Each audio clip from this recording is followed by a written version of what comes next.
여기까지만 집어넣어야 되는데 여기까지 집어넣으면 얘를 다치게 만듭니다. 그런데 뽑아진 모낭을 보면 얘는 안 나오기 때문에 몰라요. 알 수가 없습니다. 그러면 안녕하세요, 다란사이과 박전원장입니다. 자, 오늘은 FUE 비절개 수술에서 우리가 잘 몰랐던 부분에 대해서 이제 좀 얘기를 해볼까 해요. 오늘 얘기하고 싶은 얘기는 비절개 수술에서 앞으로 이제 비절개 수술에서도 깊이 있는 얘기라든지 아니면 되게 중요하지만 우리가 잘 모르는 얘기들을 하나씩 짚어가는 얘기들을 하긴 할 건데요. 자, 오늘은 아마 비절개 모발 이식을 하기 위해서 상담을 가보신 분들이나 이런 분들은 보면 모낭 절단율이라는 얘기를 들어보신 적이 있을 거예요. 채취하려고 펀치를 집어넣어서 펀칭을 한 다음에 모낭을 집어내는 게 비절개 수술인데요. 이 집어넣을 때 모낭이 절단돼 버리면 안 되겠죠. 그래서 이 모낭 절단율을 굉장히 중요한 척도의 하나로 봅니다. 물론 모낭 절단율이 절대적인 척도는 되지 않습니다. 하지만 모발 이식을 하는 의사들도 좀 간과하기 쉬운 부분, 또 많이 간과하려고 하고 알더라도 그냥 무시하려고 노력하고 있는 부분들, 이런 부분들에 대해서 얘기하려고 해요. 왜냐면 이 부분은 수술 당시에는 나타나지 않지만 시간이 지나면서 그 수술받은 환자한테 피해로 돌아갈 수 있는 부분이기 때문에 이 부분에 대해서 얘기를 해볼까 합니다. 자, 오늘 할 얘기는 모낭 절단율 중에서도 숨은 절단율, 그래서 히든 트랜섹션에 관한 것입니다. 네, 번역을 하니까 좀 이상하죠. 히든 트랜섹션. 왜 중요하냐면 삭발이라든지 여러가지 어떤 펀치를 선택하느냐, 나중에 뒷머리가 얼마나 잘 보존되느냐, 이런 것들에 다 영향을 미치는 요소이기 때문에 중요하거든요. 자, 일단은 히든 트랜섹션, 숨은 절단이라는 거에 뭔지부터 한번 살펴볼게요. 자, 제가 1번부터 8번까지 모낭을 그린 겁니다. 자, 여기가 두피 표면이고요. 여기는 피부 바깥쪽, 여기는 피부 안쪽이에요. 그래서 이렇게 8개의 모낭이 있습니다. 자, 모낭을 하나씩 살펴볼게요. 이거는 우리 두피에서 다 흔히 있는 상황들을 제가 단면으로 그린 건데요. 자, 1번은 3개짜리 모낭이죠. 네, 3모낭이고 2번은 1모낭입니다. 그리고 이렇게 2모낭만 쭉 나열되어 있는 경우가 흔하지는 않겠지만 제가 3번부터 8번까지는 2모낭만 주로 다 그렸습니다. 네, 다 2모낭이에요.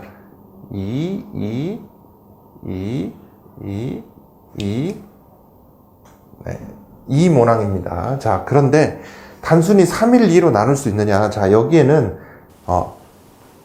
비밀이 숨어 있습니다. 자, 첫째, 저희가 펀치로 뽑을 때 기왕이면 모낭당 모수를 높여서 효율을 높여야 되기 때문에 2번 같은 경우는 저희가 목표로 하지 않겠죠. 네, 기왕이면 2개, 3개짜리 위주로 뽑습니다. 자, 그 다음에 3번과 4번을 보시면 3번은 이렇게 밑으로 갈수록 벌어져 있죠. 이거를 저희가 영어로 표현할 때는 스플레이 되어 있다라고 표현하는데요. 모낭이 이렇게 벌어져 있습니다. 이렇게 벌어져 있는 모낭은 아주 저희가 비절개 펀치할 때는 0.8에서 1.0mm의 아주 직경이 작은 펀치를 쓰거든요. 자, 그래서 이렇게 펀치가 들어가면 여기서 모낭이 이렇게 벌어진 모낭은 다칠 가능성이 높아집니다. 자, 그런 면에서 보면, 자, 여기도 8번, 7번을 비교했을 때는 7번이 모여 있고 8번은 이렇게 벌어져 있잖아요. 그래서 펀치가 들어왔을 때 8번은 손상 가능성이 높아지는 것이죠. 네, 그러면 8번은 좋은 선택이 아닙니다. 2번도 좋은 선택이 아닙니다. 자, 그 다음에 그렇다면 이렇게 벌어지지 않은 모낭은 어떤 게 있나요? 이 그림 중에 제가 그림을 좀 못 그려서 그렇긴 한데 지금 비교적 4번하고 7번은 모낭이 이렇게 곧게 2개가 보이고 있죠. 자, 이 4번 모낭하고 7번 모낭은 이렇게 옆으로 벌어지지 않고 다리를 벌리지 않고 다리를 모으고 있는 것을 알 수 있습니다.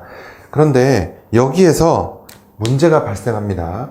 자, 펀치를 집어넣으면, 자, 4번이나 7번은 이렇게 펀치가 들어갔을 때 이 안에 두 개가 깨끗하게 잘 나올 가능성이 높습니다. 그런데 이 4번과 7번은 차이가 있어요. 어떤 차이가 있냐면, 네. 자, 파란색으로 표시를 해볼게요. 7번은 옆에 6번과 8번이 매우 가깝게 붙어 있어요. 그래서, 자, 펀치가 이렇게 들어가서, 네, 여기까지 이렇게 펀치를 했을 때, 이 주변 모낭을 다칠 가능성이 7번이 훨씬 높습니다. 자, 4번은 이 3번과 5번 모낭과 간격이 많이 떨어져 있게 되죠. 이렇게. 그래서 펀치가 들어가서 4번을 펀칭 했을 때 3번과 5번 모낭의 손상이 잘 일어나지 않게 되겠죠. 저희가 4번을 선택하는 것이 1번부터 8번 중에 가장 좋은 선택이 될 겁니다. 그러면 자, 이 4번 모낭은 조건을 말씀드렸어요. 모낭이 벌어져 있지 않고 주변 모낭과 거리가 떨어져 있는 모낭입니다. 자, 여기에서 이제 중요한 문제가 생겨요. 이 숨은 모낭 절단, 이것이 바로 이제 히든 트랜섹션이라고 얘기하는 건데요. 자, 그러면 6번과 8번은 어떻게 될까요? 7번은 채취가 될 겁니다. 채취가 돼서 나가는데 6번과 8번은 부분적으로 모낭이 죽을 가능성이 있습니다. 즉 7번은 채취되지만 나중에 결과적으로 보면 6번, 8번 모낭이 다리 둘 중에 하나는 잃을 가능성이, 손실이 될 가능성이 높은 것이죠. 두피 내에서 부분 손상당한 모낭은 일부는 자라기도 하고 일부는 안 자라기도 한다는 것은 연구 결과가 이미 나와 있습니다.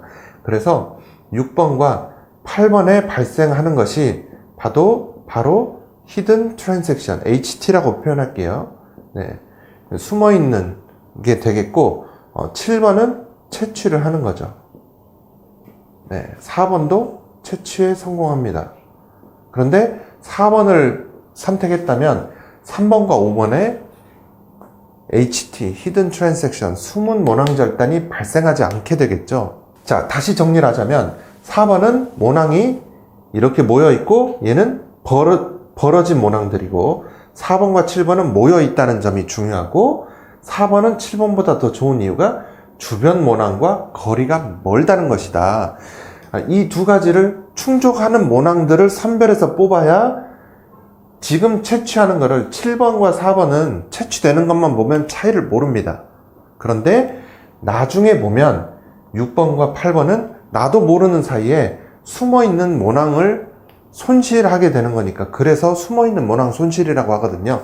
자, 그러면 어떠한 경우에 이런 히든 트랜섹션, 숨어있는 모낭 손상이 많이 발생하느냐, 그런 상황을 우리가 만들지 않아야겠죠.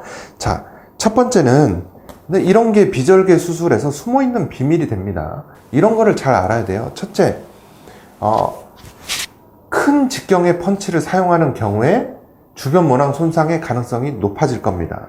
상식적으로 이해할 수가 있겠죠. 네. 두 번째는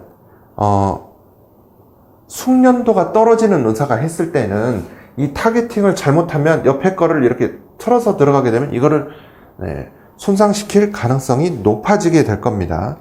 또한 자, 요거를 다시 한번 지우고, 자, 4번, 7번은 이해하셨으니까, 자, 그러면 어떠한 경우에 이런 것들이 잘 발생하고 임상적으로 어떤 의미가 있는지 보겠습니다. 자, 먼저 그럼 어떤 경우에 모낭이 이렇게 벌어져 있는 것, 다리를 오므리고 있는 걸 알 수 있습니까? 피부 밖에서는 우리는 이거는 안 보잖아요. 머리카락만 보고 있는 상태잖아요. 머리카락이 이렇게 모여 있는 게 있고 이렇게 벌어진 것들이 있거든요. 이렇게 벌어진 것들은 밑에서도 다리를 벌리고 있을 가능성이 높습니다. 이런 거를 캐치하면 되겠고요. 자, 같은 펀치로 이렇게 뽑았을 때 펀치의 직경이 이만한 사이즈가 들어가는 거 하고 이렇게 큰 사이즈가 들어가는 거 하고는 이것보다 이렇게 큰 사이즈의 펀치가 들어왔을 때 주변 모낭을 손상시킬 가능성이 훨씬 클 겁니다. 네. 그래서 비절개 펀치를 할 때는 필요 이상으로 너무 작으면 모낭 손상이 높아지지만 너무 커도 뽑는 거는 쉬워지지만 주변 모낭은 손상을 많이 시키게 됩니다. 실제로 타병원에서 수술하고 왔는데 많은 양을 뽑지 않았다는데 뒷머리가 다 박살나버리는 환자들이 있어요. 근데 보면 펀치 자국이 너무 커요. 그거는 큰 사이즈의 펀치를 썼을 가능성이 굉장히 의심이 되는 거죠.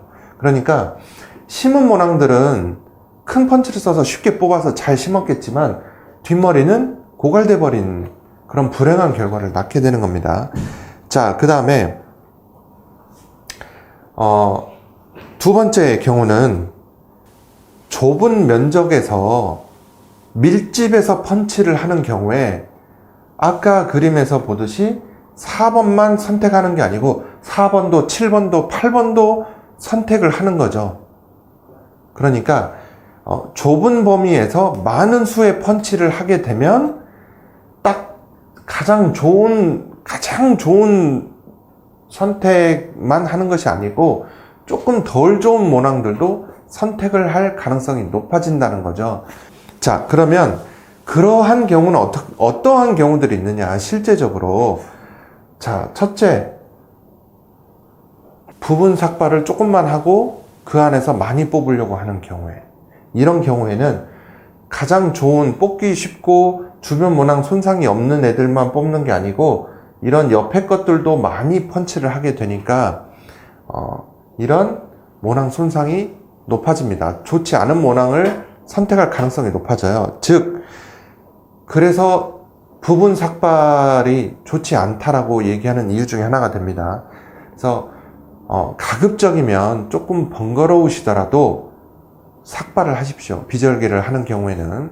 전체 삭발이 어렵다면 해병대 삭발이 어렵다면 요즘에는 투블럭 삭발은 괜찮습니다. 공여부 전체를 밀기 때문에 며칠만 지나면 외출하시는데 아무 지장이 없거든요. 그런데 요즘 뒷머리에서 이렇게 여기만 박스 형태로 깎아가지고 살짝 펀치해서 뽑고 거기 윗머리로 가려서 이제 다니게 해주는 그런 부분 삭발인 경우에, 자, 여기 그런 예시 사진이 나가고 있습니다.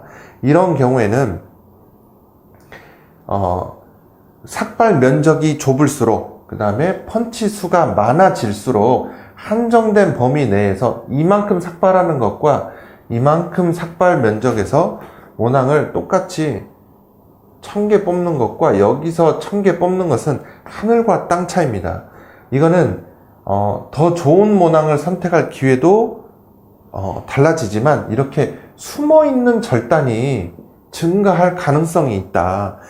그래서 요 부위는 나중에 보면, 부분 삭발의 또 하나의 문제점은 뒷머리에 가장 가운데 제일 좋은 데에서 대부분 부분 삭발을 한다는 거거든요. 그래서 제일 좋은 밭을 다 갈아엎어버리는 현상을 낳을 수가 있다. 즉, 삭발을 하면 할수록 가장 좋습니다. 그런데 여성분들은 좀 어렵거든요. 그런다면 남자분들의 경우에는 전체 삭발이 힘들다면 해병대 삭발이나 투블럭을 하십시오.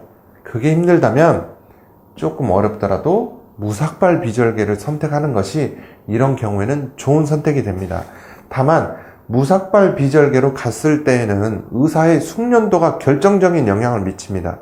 무삭발은 긴 머리카락들이 장애물로 작용을 하거든요. 그래서 이 무삭발 비절개의 경우에서는 의사의 숙련도가 무엇보다도 중요하다. 의사의 숙련도와 경험은 많은 연구 결과라든지 그 어떤 전문성이 있다든지, 아니면 무삭발 비절개 자체의 후기도 별로 없고, 더군다나 무삭발 비절개를 해본 경험이 거의 없는 병원이라면 여러분들은 어쩌면 초기에 경험을 쌓는 어떤 그런 거기에 포함되실 수도 있거든요. 그래서 그런 부분에 경험이 많은 병원을 선택하는 것이 도움이 됩니다. 즉, 이 이 숨어있는 절단이라는 것은 단순히 그냥 옆에 있는 거를 다친다라는 개념뿐만이 아니라 이렇게 삭발 방법에도 중요한 영향을 미칠 수 있습니다. 또 하나는, 자, 칠판을 살짝 지우고 다시 한번 보겠습니다. 자, 제가 왜 비절개 수술의 경우에 숙련자를 선택해야 되느냐. 비숙련자들은 쉽게 하기 위해서 큰 펀치를 쓸 가능성이 있고, 네, 그런 거는 좋지 않다라고 말씀드렸어요. 네, 그런데, 비숙련자인 경우에, 첫째는 얘를 선택하는 과정 자체가 아무래도 떨어질 겁니다. 이거를 선택하는 게 1번이고요. 2번은, 자, 이 모발 방향과 잘 맞춰서, 네, 펀치가, 자, 이렇게 안쪽으로 진입을 하게 됩니다. 네, 그런데 모낭은 일정 깊이까지 펀치가 이루어지면 얘는 위에서 잡아당기면 잘 나오게 되어 있습니다. 그런데 이 펀치를 필요 이상으로 깊게 집어넣으면 어떻게 되죠? 여기까지만 집어넣어야 되는데 여기까지 집어넣으면 얘를 다치게 만듭니다. 그런데 뽑아진 모낭을 보면 얘는 안 나오기 때문에 몰라요. 알 수가 없습니다. 그러면 이걸 심잖아요. 심으면 얘는 잘 자랍니다. 그래서 심어진 결과는 좋은데 나중에 여기에 보면 이거는, 자, 여기는 채취가 됐으니까 흉터로 남을 텐데 나중에 보니까 얘도 없어져 버린 거죠. 이렇게 돼 버리는 거죠. 여기 있던 하나가, 이게 바로 히든 트랜섹션, 숨어있는 모낭 손실입니다. 이거를 만들지 않는 것. 네, 탈모 환자에서 당장 눈앞에서 뽑는 모낭뿐만이 아니라 숨어있는 모낭 손실을 줄이는 것. 그 줄이려면 어떻게 해야 되느냐? 너무 깊이 넣어서도 안 되고 너무 큰 펀치를 써서도 안 되고 숙련도도 좋아야 되고 이 여러 개의 모낭 중에서도 가장 좋은 모낭을 선택할 수 있어야 됩니다. 벌어져 있는 모낭 피해야 됩니다. 주변 모낭과 가까운 것도 피해야 됩니다. 그러기 위해서는 좁은 면적만 삭발하고 이 안에서 모든 모낭을 선택하려고 할 때 벌어져 있는 모낭을 선택할 가능성도 높아지고 주변 모낭과 가깝더라도 목표로 하는 펀치 수를 채우기 위해서 집어넣는 것이죠. 그러나 큰 죄책감을 느끼기가 쉽지 않아요. 왜냐? 이거는 당장 안 보이기 때문에 그럴 것이라고 예측만 한 거죠. 그런데 이 히든 트랜섹션은 이미 논문으로 그 존재가 입증되어 있습니다. 자, 그래서 오늘은 비절개에서 이런 숨어있는 비밀 이야기들이 진짜 몇백 가지가 있습니다. 앞으로 하나 둘 제가 최대한 알기 쉽게 이제 설명을 해드릴 건데요. 오늘은 그 중에 하나, 숨어있는 모낭 절단, 또 이게 삭발 방법이나 수술 방법의 선택에서도 어떤 영향을 미치는가에 말씀드렸고요. 또 다음에 기회가 된다면 다음 영상 차례에서는 다뤄보고자 하는 거는, 그러면 이 비절개는 근본적으로 이 펀치가 들어가는 거잖아요. 그래서 펀치는 어떤 걸 선택해야 되는가. 펀치가 종류가 많습니다. 날카로운 거, 무딘 거, 끝이 벌어진 거, 오므라진 거, 여러 가지 형태가 있거든요. 이 각 펀치의 종류에 대해서도 한번 제가 나중에 리뷰를 해드리겠습니다. 그래서 어떤 펀치를 쓰는 병원을 가야 되는지, 네, 어떤 숙련도를 가진 사람, 어떤 자세가 왜 유리한지에 대해서 여러 가지 비밀들이 있거든요. 자, 오늘은 숨은 모낭 절단에 대해서 말씀드렸습니다.